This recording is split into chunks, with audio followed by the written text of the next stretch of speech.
Hey there, welcome to this week's episode of the Her Retirement Podcast. I am your host, Lynn Toomey. Welcome. I want to start off this week's episode with a question. How much can you spend in retirement without outliving your money? It's one of the most fundamental questions confronting anyone who has retired or is getting ready to. But guess what? It's a head scratcher for many of us.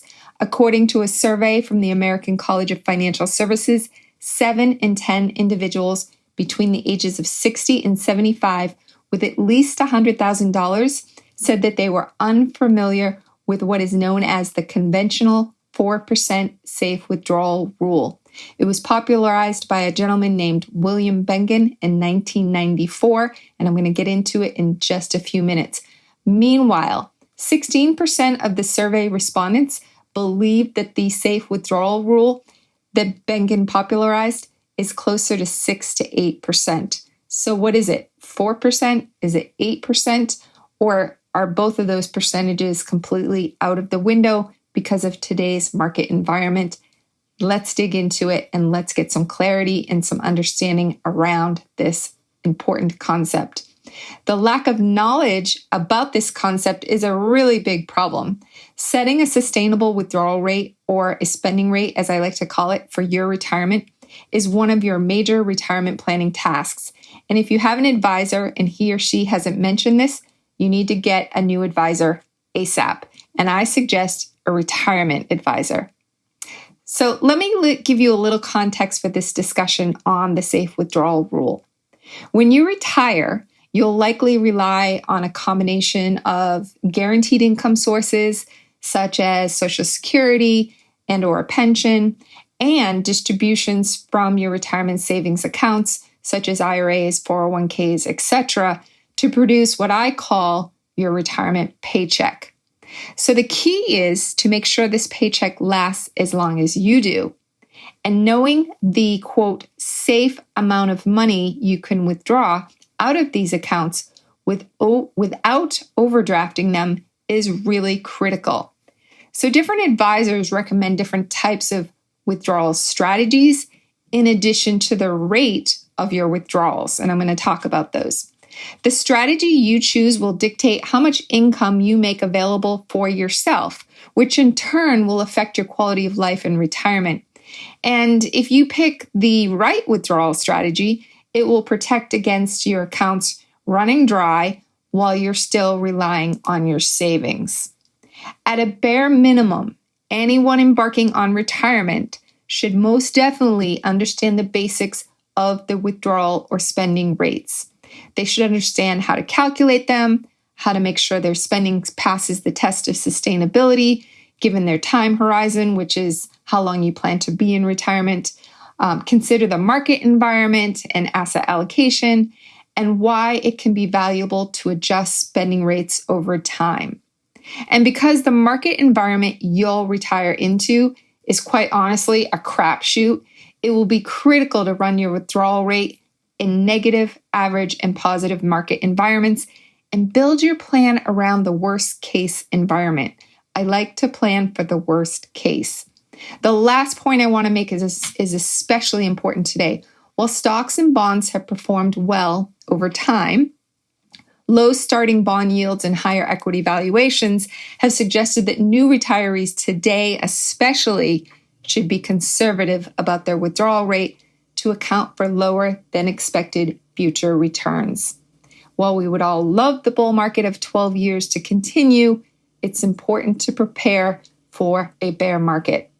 It's important to be ready to course correct based on market conditions. You have to pay attention to those and plan for the worst case.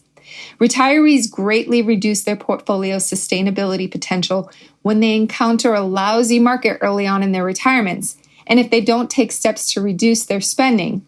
That's because if they overspend during those lean early years, they leave less of their portfolios in place to recover when the market does.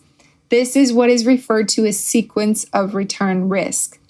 This risk can be mitigated, at least in part, by having enough liquid assets to spend from early on in retirement so that the more volatile assets that have slumped, like usually stocks, can recover in the future.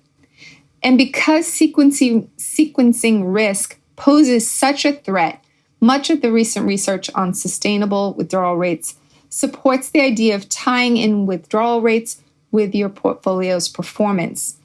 The retiree takes less out in down market years and can potentially take more out in years when the market performs well, as it has recently, of course.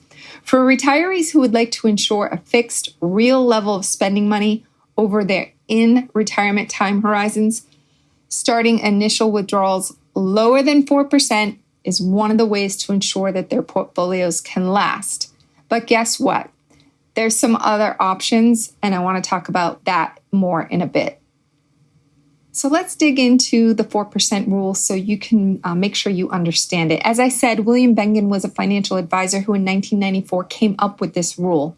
And what it essentially said is that on a typical 30-year time horizon, if you as a retiree withdrew 4% per year from your portfolio, you could essentially safely retire without having to worry about outliving your money, and that it would work greater than 95% of the time historically.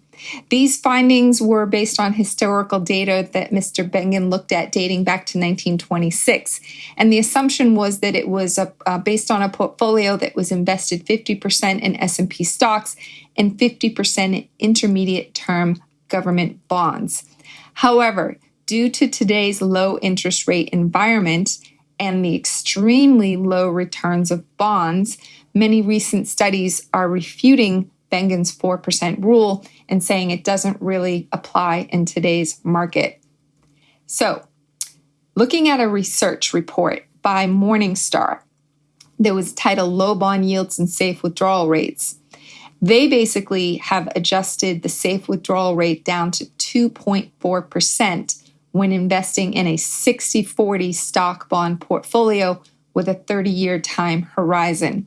So as a hypothetical example, with a $500,000 portfolio value, the traditional 4% rate would give you $20,000 per year income. But when it's adjusted down because of the returns on bonds, it's down to 2.4%. You would only be able to safely take out $12,000 per year of income. This is a 40% decrease. So the significance of the lower rule being 2.4% versus 4% is significant. And as the Morningstar summary states, yields on government bonds are well below historical averages. These low yields will have a significant impact for retirees who tend to invest heavily in bonds. We find a significant reduction in safe initial withdrawal rates, with a 4% initial real withdrawal rate having approximately a 50% probability of success over a 30-year period. So if you ignored Morningstar's research and said, I'm going to just take the 4%, you would have a 50% probability that you would run out of money in your retirement. And that's a pretty crappy percentage in my book. Another more recent study from Morningstar has suggested the safe withdrawal rate for a traditional 60-40 portfolio is up a bit to 3.3%. So for example, someone with a $1 million portfolio, if they took the 4%, it would be $40,000 per year, but that with the 3.3 would slide down to $33,000, $7,000 decrease annually. With pensions a perk of the past and Social Security benefits at risk of being cut, there's really not much of a safety net for people who run out of their own savings because they took too much out each year. Okay, so while people retiring in the past 15 years or so had a tailwind because of this long-running bull market, today's retirees could face some significant headwinds, and we want to avoid that. According to Morningstar, current conditions demand greater forethought and planning than in the past, when lower valuations and loftier yields paved the way to higher future returns.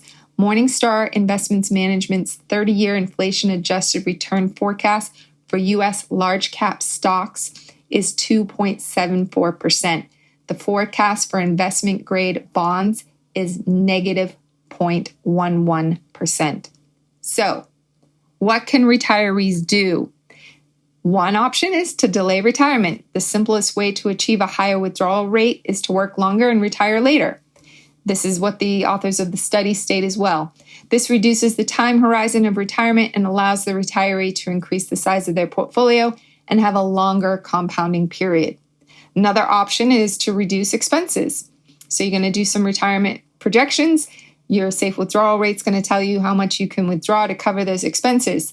Several factors influence how much a retiree needs to withdraw. One is level of wealth. Well, 75 to 80% is considered a reasonable rule of thumb for income replacement. Wealthier retirees may need to replace a smaller share of income. So, do you want to reduce expenses? Probably not. Another option is to get a job in retirement. Additional income from working is an option, but is it the best one? Well, many people might enjoy continuing to work. If you don't, or you can't for physical or mental reasons, this isn't a great option either. You could also delay Social Security to help, create a higher safe withdrawal rate. There is a fourth option, though, that I encourage everyone to at least take a look at. It's called a hybrid retirement income portfolio, or HIP for short. It was created by retirement researcher, educator, and advisor Brian Saranovitz of Your Retirement Advisor.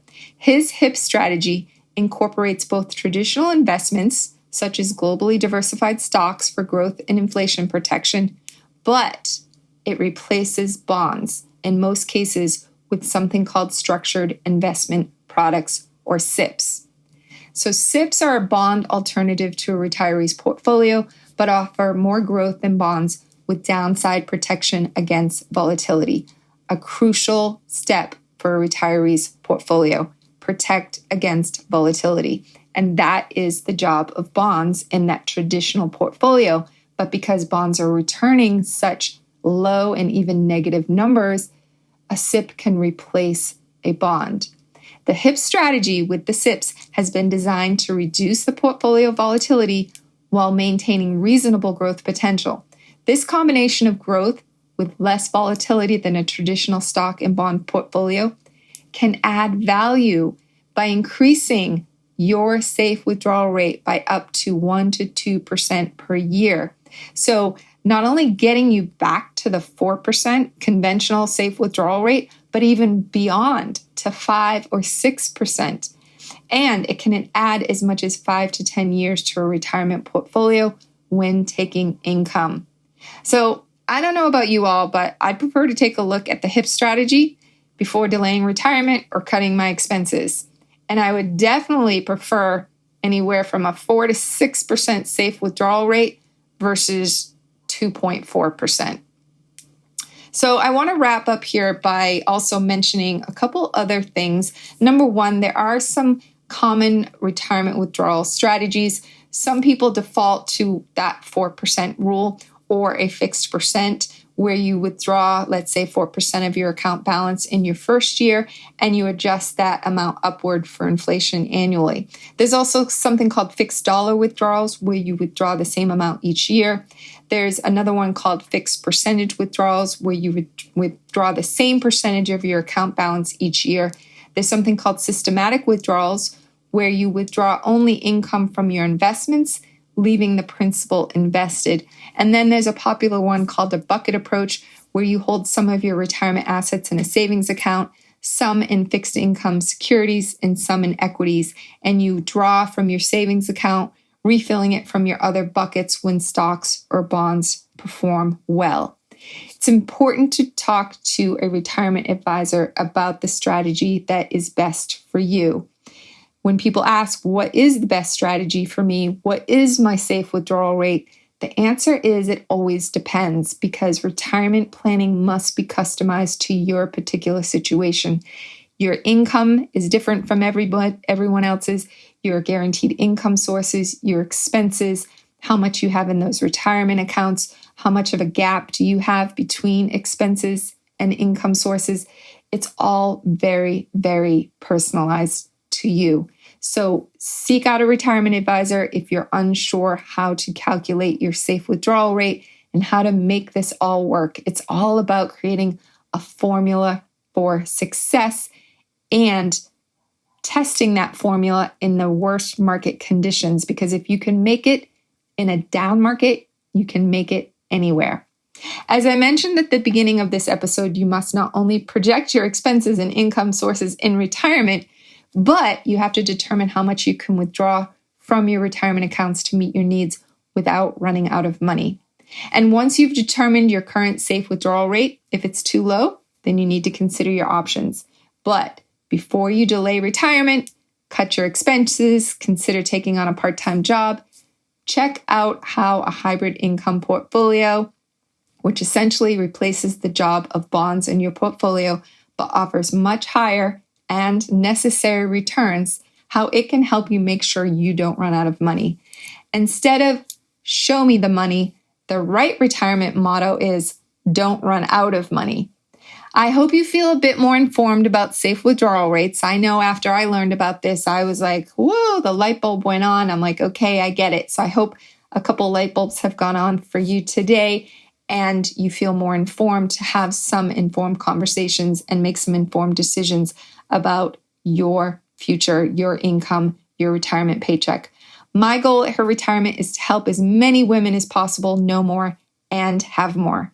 And when you're ready to get her done, reach out to me at lynnt@herretirement.com or schedule a chat with me at www.getherdonechat.com, and we'll get you connected with education, with projections, with advice, with e-classes, with planning, whatever you need, I can connect you. That's what I'm here to do.